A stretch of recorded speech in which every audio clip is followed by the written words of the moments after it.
They've been here long before the dinosaurs. They've survived mass extinctions, ice ages, nuclear fallout, and entire cities crumbling to dust.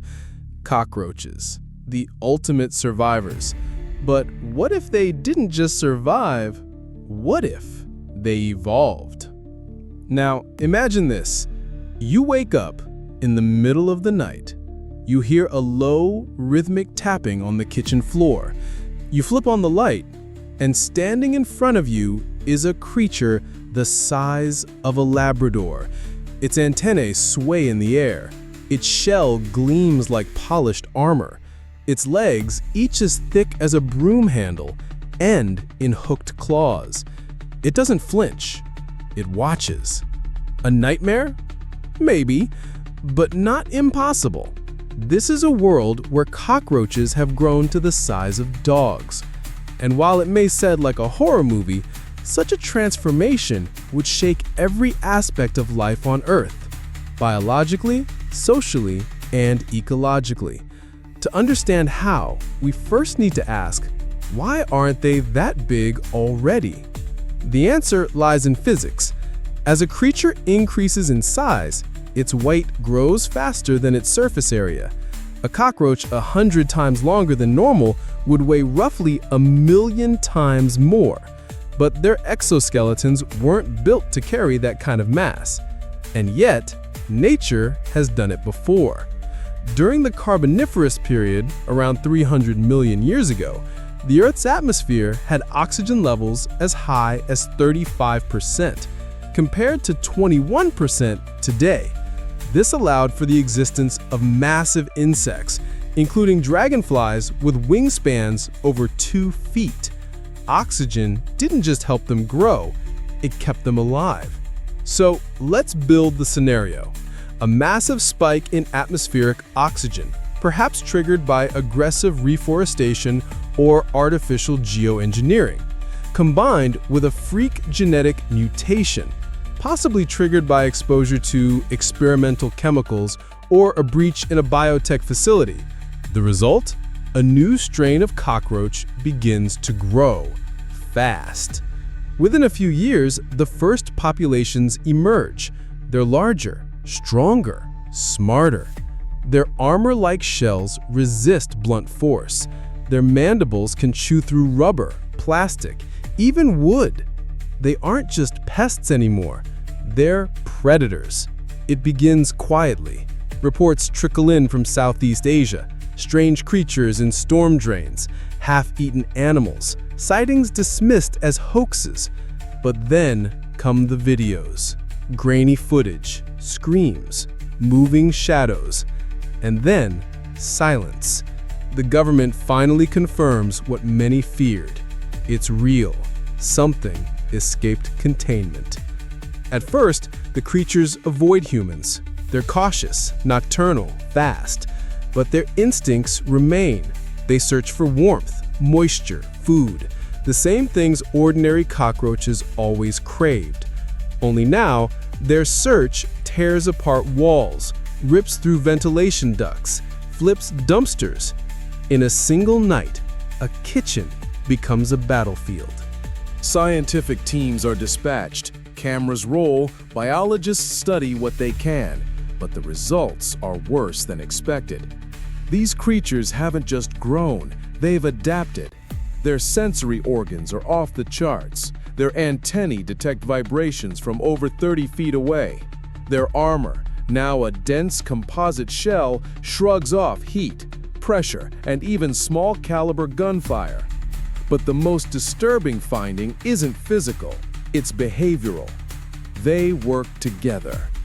Not in the random clustering of insects, but in organized groups, swarms, recon patterns, shared movement. A captured specimen escapes captivity not by force, but by strategy.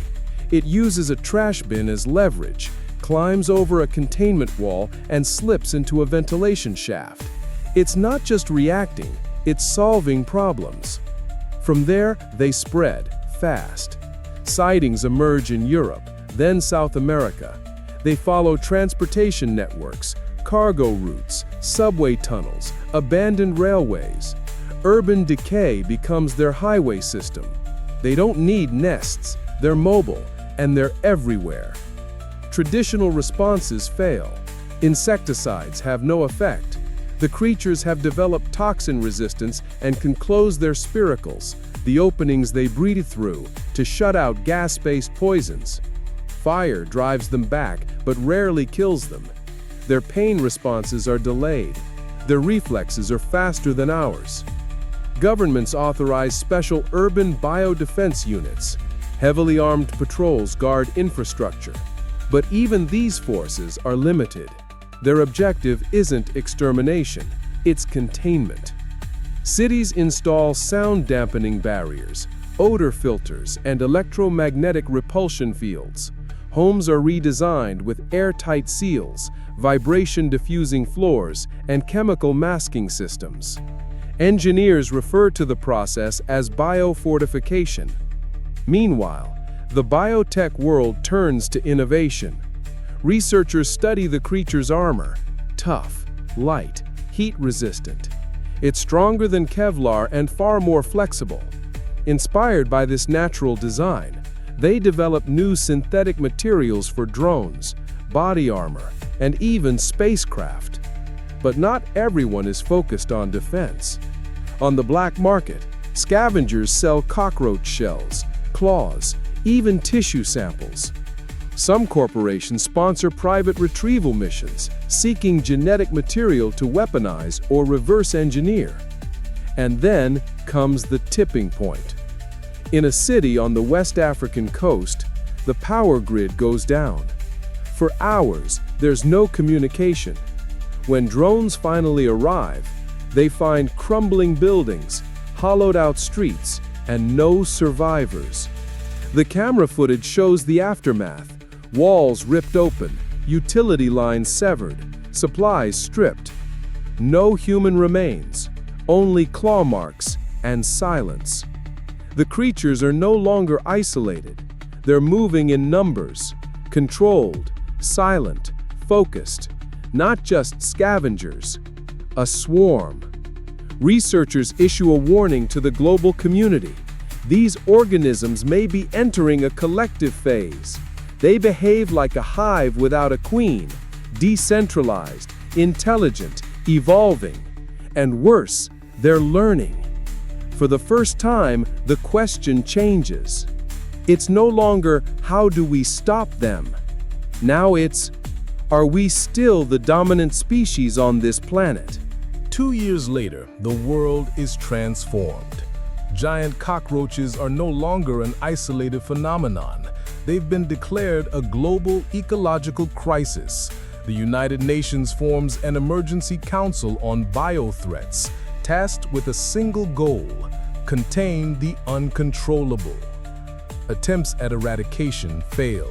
Genetic engineering efforts aimed at creating a kill gene backfire. The creatures mutate too quickly. Each generation becomes more resilient. Some develop extra limbs. Others grow compound eyes capable of detecting infrared. Evolution, it seems, has entered overdrive. Mass evacuations begin. Major cities are abandoned. Governments designate entire regions as black zones, areas where human access is prohibited. Surveillance drones patrol from above, scanning for movement. Occasionally, they capture haunting footage: deserted streets, dim alleys, shifting shadows. Roaches the size of small cars moving in coordinated patterns. Some crawl vertically along high-rises. Others vanish underground. At the borders of these zones, survivors speak of nighttime tremors, claw marks near doorways, and vanished food supplies. Stories circulate, bizarre patterns etched into dust-covered walls, power outages followed by silence. But the strangest detail? They don't always attack. Sometimes they just watch. As paranoia spreads, so do conspiracy theories. Some claim the creatures are the result of rogue military research. Others believe it's nature correcting itself. A few even suggest these beings are a form of emergent intelligence, Earth's backup plan if humans fail. Universities launch new disciplines: urban bioecology, adaptive threat architecture, behavioral xenobiology. Students learn not how to fight, but how to coexist. Architects design quiet cities, settlements with vibration-absorbing materials, low-light infrastructure, and scent-neutralizing ventilation systems. Homes have no sharp edges, no exposed wiring, no bright lights. Life becomes cautious. Meanwhile, in regions less affected, parts of Canada, the Russian North, high-altitude towns, experimental shelters are built, domed habitats with internal ecosystems, sealed from the outside. Resources are shared, noise is regulated, and light is kept to a minimum. Children grow up in silence. Then comes the moment that changes everything. In a secure research facility in Arizona, a contained specimen begins to behave erratically.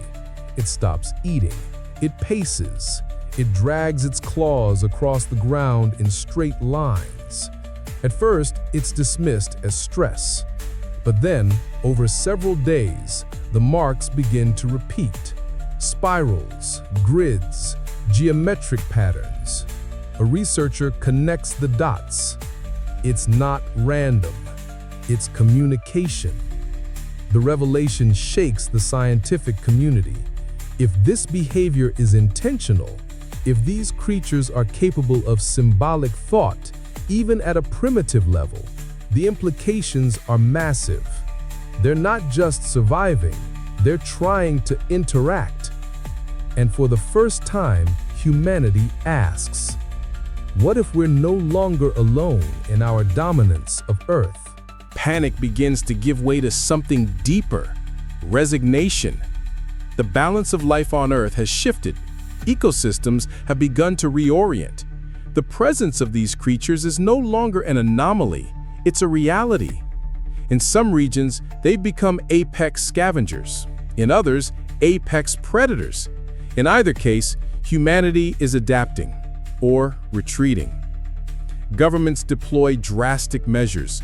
Buffer zones stretch for miles, no man's lands filled with landmines, sonic deterrents, and sensor grids. But the creatures evolve faster than the countermeasures. They learn to move silently. They avoid cameras. They ignore light. And then something stranger happens. In several incidents, small groups of roaches bypass physical security altogether. They enter facilities through upper levels, not to feed, not to destroy, to observe. In one case, a team discovers a deconstructed drone, not torn apart, but disassembled. Intact components laid out methodically, almost as if studied, not devoured, examined. Biologists confirm what many feared. This is no longer instinctive behavior, it's cognitive, strategic. The term collective intelligence reemerges. The creatures act as a swarm, but with intent. They share information. They adapt together. They learn. At an international summit, Dr. Elena Muroff, a leading exobioethicist, delivers a stark assessment. We've always believed we were the stewards of Earth, that we inherited this world. But what if we were just passing through? What if this is Earth remembering how to defend itself? The global debate fractures into two camps. One pushes for total eradication. Scientists explore bioengineered neurotoxins, nanotech swarms, gene-silencing viruses, all untested, all dangerous. The fear is that any attack could trigger an evolutionary leap, a defensive mutation that takes them even further. The other camp argues for coexistence, diplomacy, segregation, quiet cities, neutral zones, a future not of domination, but parallel existence, cities without noise, nights without light, Humans moving like shadows, careful, silent, respectful. Then, reports start to surface. In the ruins of abandoned neighborhoods, surveillance drones detect changes, patterns, structures, entire walls rearranged, floor tiles reset. It's not destruction, it's construction. Not human, not random, purposeful, designed. In the Arctic, satellite scans detect symmetrical heat signatures, square fields of warmth beneath the ice. Expedition teams find nothing, but in the air, elevated oxygen levels, as if the atmosphere itself is being tested. The final conclusion is neither hopeful nor hopeless. It's humbling. Humans are no longer alone in shaping the future of the planet. We now share it with something we once dismissed as vermin, a species that, under pressure, transformed beyond recognition.